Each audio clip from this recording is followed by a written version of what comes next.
안녕하십니까. 문학과 과학을 사랑하는 사람들의 세상 사는 이야기입니다. 오늘은 지금 경호처엔 충성심이 사라져 전두환 시절이 그리운 윤상현, 이런 주제로 말씀드릴까 합니다. 2025년 1월 17일 한겨레 이정규 기자의 기사입니다. 정일용 선임 기자에 따르면 윤상현 국민의힘 의원이 16일 오후 경기 정부 과천청사 고위공직자범죄수사처를 항의 방문해서 규탄반을 했습니다. 15일 경찰과 공수처가 내란 우두머리 피의자 윤석열 대통령을 체포하는 과정에서 무력 충돌은 없었습니다. 왜 이럴까? 이상하다는 생각이 들었습니다. 대통령 경호처 직원들이 한남동 관저 진입을 막아서지 않고 체포영장 집행에 협조했기 때문이라고 합니다.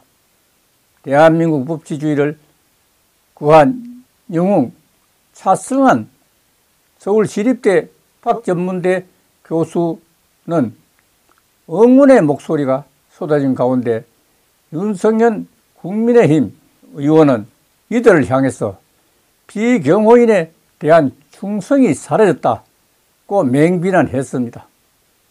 윤 의원은 16일 오전 채널A 라디오쇼 정치 시그널과 전화 인터뷰에서 어제 경호처를 보면서 과거의 경호처가 아니구나 하는 생각이 들었다고 했습니다.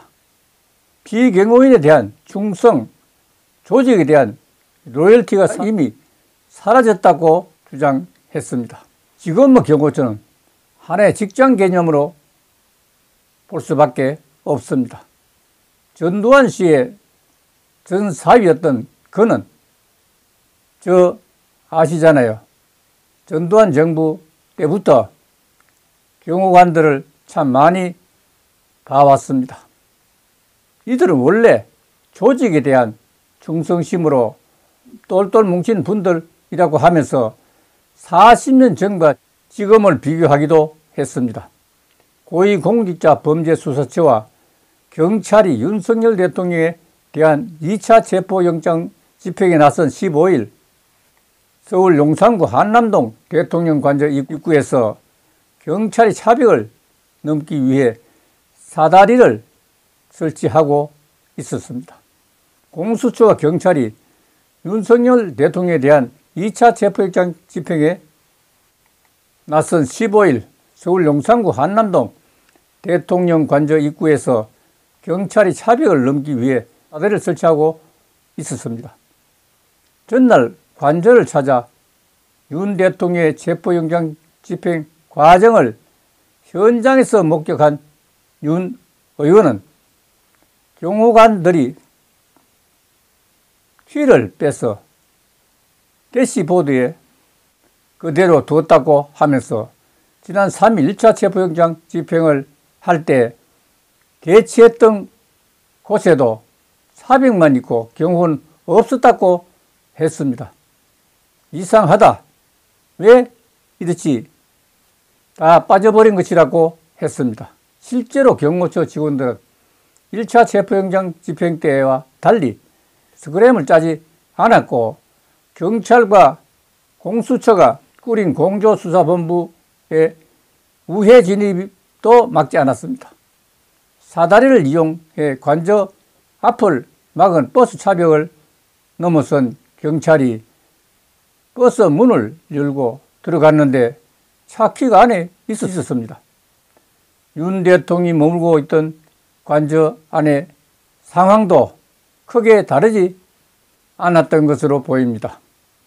윤 의원은 관저 문을 들어갔는데 근접 경호하는 경호원들만 있고 아무도 없었다고 합니다. 깜짝 놀랐다고 했습니다.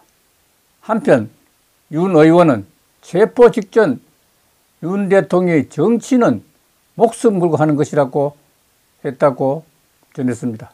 12.3 내란 사태 이후 자신이 체포되기까지 일련의 과정을 보면서 좌파 사법 카르텔이 준동하는 것 아니냐, 이런 심각성을 말씀하셨다고 했습니다.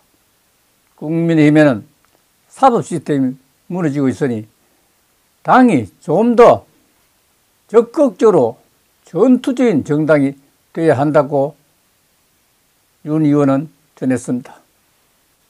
윤상희 같은 국회의원은 정말 보기 힘들 것이라는 생각을 하면서 오늘 마칠까 합니다. 감사합니다.